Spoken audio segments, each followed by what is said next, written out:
welcome to a very special edition of Wake Up and Live with the Arts.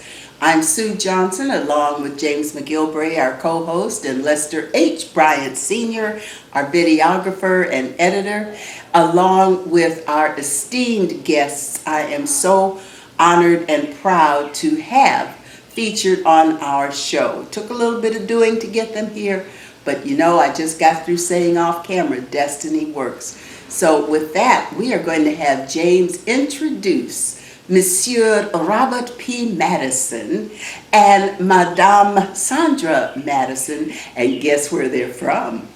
James, let's tell everybody. From the land, from the wonderful city of Cleveland, Ohio, and I'm just so pleased to have met both of you, Mr. Robert Madison, Mrs. Sandra Madison. Sandra, do you prefer Sandra? Sandra? Sandra. Oh, you Sandra. Like Sandra? And I'm a Sandra person. Well, it's wonderful having you part of the show.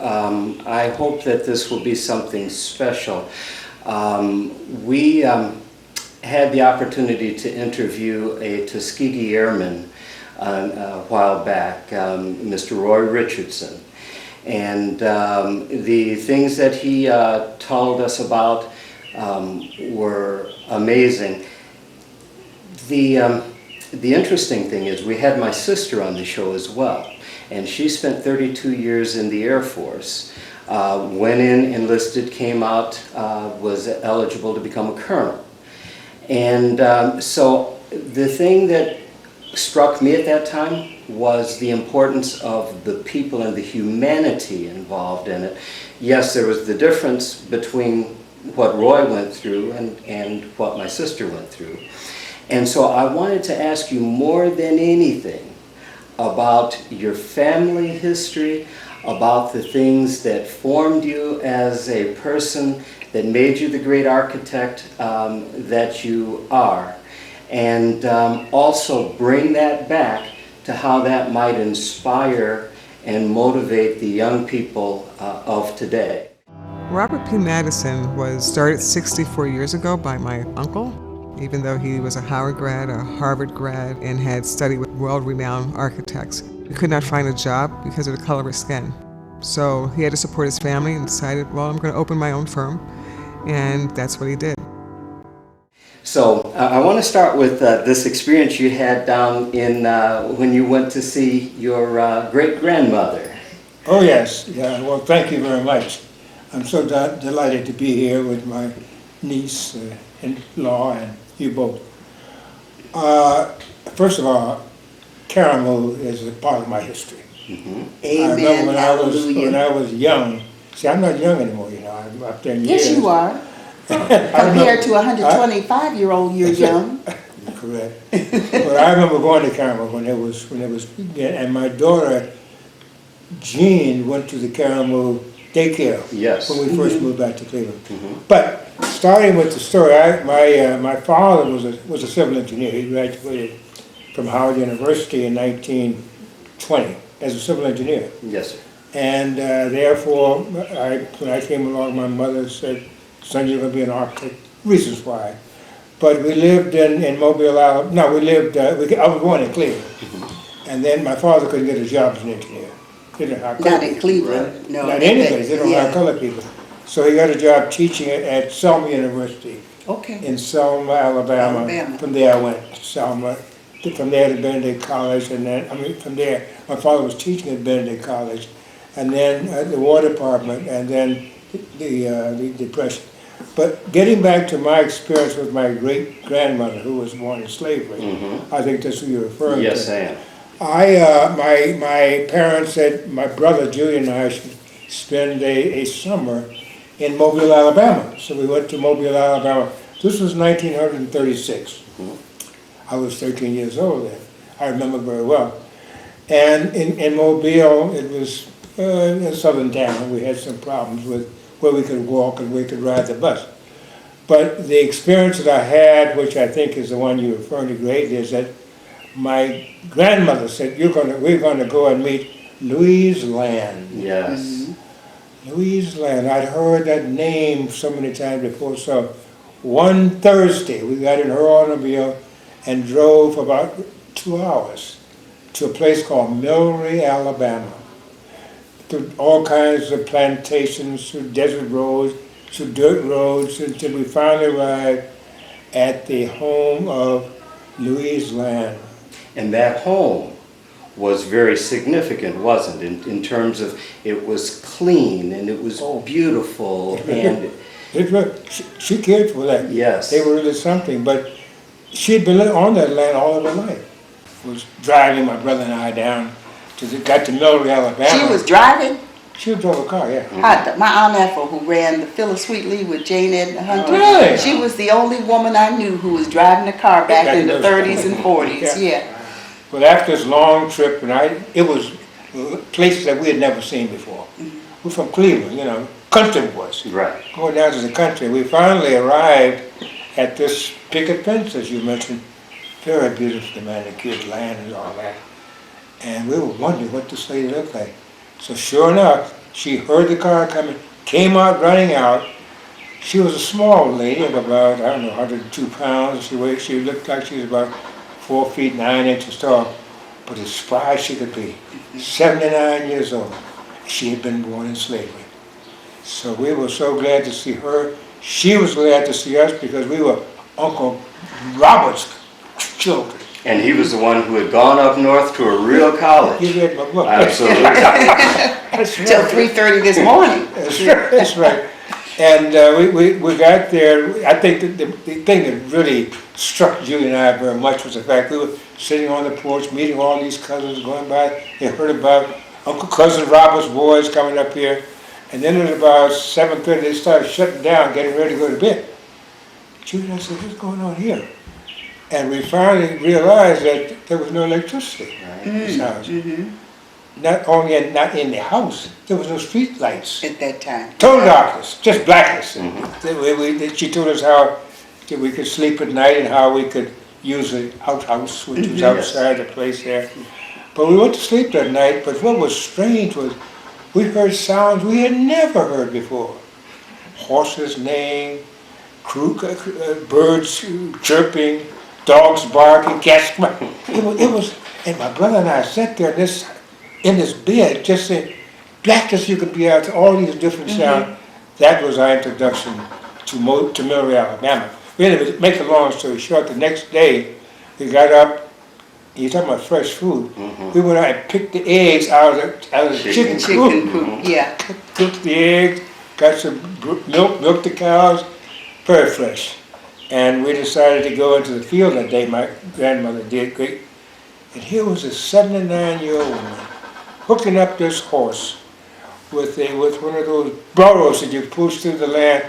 And she was out there making these burrows in the land. Julie and I were trying to keep up with these people. And she would get out there and then we come back and put the seed in the ground and then cover it over so it could grow. And we went for lunch and came back, and then we went back to pick the fruit, to pick all the corn and stuff like that. So that was an experience that I would never forget. And the significance of that visit, how did that shape you, or what were your memories that affected you from that point? I think that's a good question, but I think I looked at this lady, 79 years old. What I had read about slavery was very terrible. Yes. But here she was, spry as she could be, 79 years old, plowing those fields, doing what she had to do. She couldn't read. She could only use an X for her name, but she remembers some Bible verses that they told her by rote. But I think it said to us, the spirit of achievement. Is there? Because here she is out there running around like Julie and I couldn't keep up with her. Okay. But that was my great-grandmother who was born in slavery. And you felt very loved, as I recall, saying that the affection from the members of the family and all of the people around, it was very much, it surrounded you. It was a homecoming. We didn't expect all that, but they were so happy to see us. Back in those days, the generations before and after were revered. Yes. Oh, they were loved, they were revered, and they were, thought so much of. And I think then Julie and I, received such love and affection that it just stayed with us the rest of our lives. And that has permeated you and your family. So to the extent that now you are carrying on the Madison legacy, you and your husband Kevin, I understand. Yes. And how did your uncle-in-law, we just call him uncle. Uncle, yes. Yeah. How did his memories and stories impact you as you were coming along? And did you even know him until you got married, or was this after you married? I got to know him after I got married. Uh-huh. I didn't know him until that time. Actually, I didn't meet him until our wedding. Okay. And I'm like, oh, he's very dapper. He's very proper. And, you know, I grew up in Baltimore, so it was, you know, a whole different type of What city again? I'm sorry. Baltimore. Baltimore, Maryland. Maryland. Okay, I'm sorry. That's where I was married, and that's where I met Robert. Mm-hmm. But when we moved to Cleveland, he called us one day and said, you know, I need architects. And we had just bought our house. My husband and I had just bought, we'd been living there like 18 months, and we're like, okay, we have to sell our house now. So we sold our house and moved to Cleveland. But yeah, Robert, I mean, he always cared about everyone in his in his care, which he called in his care, who worked for him. Well, and I And think that's the one thing that that- really impressed me too, because tying those two things together, Yes. the families were large. It's interesting that, of course, you had brothers. On the other side, your wife had sisters. That's correct. That's right. And so it was an interesting mix. It seemed like every other generation there were either boys or girls. That is correct. That's right. And basically what happened was there was a drive to succeed in those families. And when you came back from down south and came back up here, there were some struggles. We don't want to go past that. There were certainly a lot of struggles at the time because the Depression was going on, right? And you had to, so what did you have to go through ultimately to get to the other side as far as the Depression and all of the problems that were going on at that time? Well, I think, that first of all, the Depression hit us very strongly because in 32, my father was a professor, an important man, and we lived very well. I had a great big Hudson automobile. Wow, Hudson, wow. Then when the Depression came, he was the last to be hired, was the first to be fired. And he lost the car, lost the house. And he couldn't get a job because he don't hire colored people. And that was when we realized that life is interesting. And my mother was one who said, the Lord will take care of it, stay with him. And when we met adversity, my mother would say, the Lord is just testing you. And she gave us that fortitude to say, okay, he's testing us, let's make the test. So And this too shall pass. What we tried to do, yeah. Yeah. Well, and those troubles have followed generations. In fact, I want to tie this to something, and this may seem to bounce around a little bit, but we have problems today with things like homelessness, for example. Cleveland went through this awful period back in 2008. Foreclosure crisis was really the heart of the problem.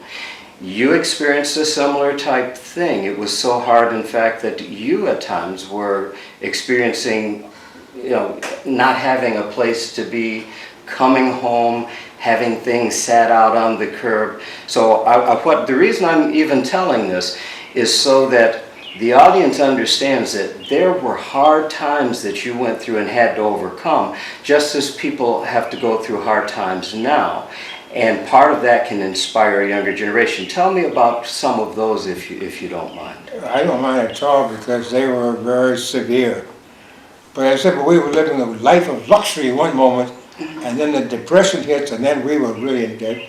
My father could not get a job because he had a college degree. The jobs that were available, he was too educated for. Those if he was educated, they wouldn't hire him. So we did have a difficult time. Couldn't get a job. We missed meals. I remember going to school with lunch pail with 2 pieces of bread and some sweet potatoes in between. That was lunch. And then I used to use leftover clothes we got off the stick and things like that. But again, my mother always said, look, you're gonna do it. The Lord is going to be with you. and we would pray, and I learned how to become much more reflexive of what the Lord really does. And I can only say that with my mother's tenacity and fortitude about God is going to take care of us, and it's all in the grand plan. We didn't know what the plan was, but she was going to get us all, we're going to all become, she said, okay, we're doing this right now, but one day we're going to have our own firm. That's what my mother said. We're going to have our own firm, and we're never going to have to ask anybody for a job again. We didn't know what this was all about. Back in that time, right? Yes. But anyway, we just kept going. That's what we tried to do. And our family, I think we were more fortunate. Of course, I don't know the whole story, but I had an uncle who ended up on the railroad cars where he could get a job as a porter. Yep. My grandfather and a couple of my uncles worked in the post office because they could get hired there. So they made those, their careers. The women always tended to be housewives, except, well, Aunt Ethel didn't marry, but she helped run the business at Jane Edna Hunter. Yeah. So this legacy, this family history runs strongly, I'm sure, in your part of the family as well. What about Robert's philosophy, belief system helps carry you on in what you do and how you feel about life and circumstances? Almost everything that he taught, just from being, I don't know if he was thinking he was teaching us, but at the same time, just watching him. Inspiring you, yes. Mentoring, went through things and just in the office. Sometimes everything was not always easy in the office time. There were ups and downs in the office. Of course. And how he worked through those. It was a learning experience just watching how that worked out. And just the way he treated everyone in the office. He treated everyone equally. We went from, sometimes we had 60 people, sometimes with engineers, to the time when 2008 hit, we came down to 8. And Robert held on to everybody. Some people decided they wanted to retire, but Robert held on to as many people as he could for as long as he could, and so he treated everyone fair. He treated them as if they were his family. And that's the one thing that I learned from him is that, he cared about and it still continues. And he continues to care. Because you radiate that. It's funny how I'm a little weird, but about connections and universal situations connecting people, but you kind of radiate some of that same quality in you. Your face is very open and friendly, and so I'm sure you carry over that same thing into the business. And speaking of which, how long have you been head of Madison now at this point? 3 years. 3 years. Over 3 years. Robert decided to retire in 26. He did it I think he did methodically. We didn't know what was going on, but he started coming in less and less. Later. Once a month, once every 2 months. And then he went, "You guys okay?" "Yeah, we're okay. So it's good. There's other things I can do." But I think he did that on purpose. I don't know. I haven't really talked to him about that. But he wanted to see if we could do it. If this is something that we really had that drive to do, and we did. We wanted it. We wanted to carry on the legacy, and he had taught us how to do that. In his own way. Yeah, I mean, we like I said, we never know exactly what he's doing. And to look back on it now, and you're like, yeah, that's probably what he was doing. Oh, I see a little sneaky behind that moment. But he's remarkable. And this is your 3rd year, so what, if you're able to tell, I know some things are still developmental, but what are some of your Madison dreams, goals, visions, missions as you continue as CEO and carrying on the family legacy? Well, my dream is, for one thing, like Robert, I love to give back to the community. Yes, I think all of us have that desire. Yeah. And give back to those who don't have, and to take those, reach back and bring them forward in the community. And when I got the opportunity to work with Karamu, I thought, this is remarkable. This is an institution that's been around in the Black community for years, and to work with the new administration to bring it back, to its glory. Former glory. Caramoo House was founded in 1915 here in the heart of Cleveland, Ohio. Caramoo meaning a place of joyful gathering, we produce professional theater, provide arts education, and present community programs for all people. As an architect, we usually sit down with the owner to see what their vision and their mission is, and then try to make this project work for them. In the first phase, we decided to do the Jollof Theater because that was where we had the largest audience. In the old design, from the lobby, you walked straight into the theater. With the new design, there's an inner lobby, which then helps control light and sound from the outside. It's just been so incredible being able. I didn't know what I was doing. I was not into acting at the time, but I had a girlfriend who was a dancer, and she was here at Caramoo, and I hung around with her so long ago that Russell and Rowena were still walking around here. Right, and before they were famous, Ron O'Neill and all of that era, Minnie Gentry, and you would know all of them, Robert, from being here. So well, you know, talk about hard times. Caramoo went through a very long stretch of hard times, and nobody was more excited than we were when the turnaround finally started. So we've been pulling and rooting, and Tony Sias is the CEO and president of Caramoo. That is the title that he assumed when he came on board. I looked to Tony because he has his vision, and his vision is so clear. In talking to Sandra, she was like that big sister, and her ability to listen, to receive, and shape and finesse a vision is a gift. And Caramoo is a better place because of this design, because of this authentic relationship. He's got a new idea every time I see him, which is always exciting. Magnificent, marvelous growth, and the fact that he came up with whoever's help, yours, I'm sure that you all were involved, that $2 million grant from Gunn.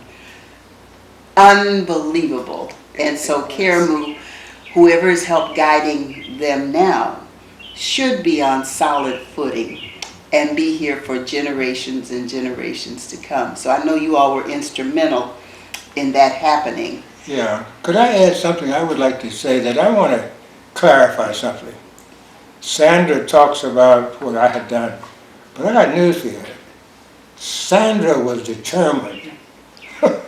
I was saying today about the very first time we were working together. Mm-hmm. We were doing the Performing Arts building at Cuyahoga Community College. Oh, Tri-C. Yeah, Sandra was working there.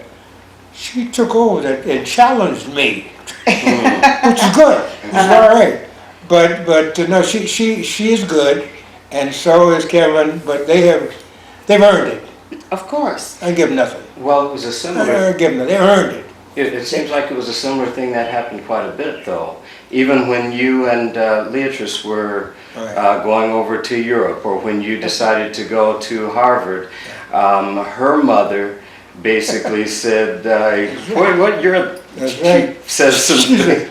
Damn fool! That's the first time I've ever heard my mother know you say a word. We would take a 2-month-old baby to Paris, France, a place we had never been before. She said, "You've never been there before. You can't speak the language." Our first child. Yes. But we did it. Well, and that was what I really liked in part about your story, that contrast. Was there always that difference in personality? Because with Leatrice, she, her mother would say, "Well, where are you going?" And she would say, "Okay, let's do that. Let's go to Europe. You need to get your degree. You need to go to Harvard," and all of that. What was that dynamic between her and her mother, and that different?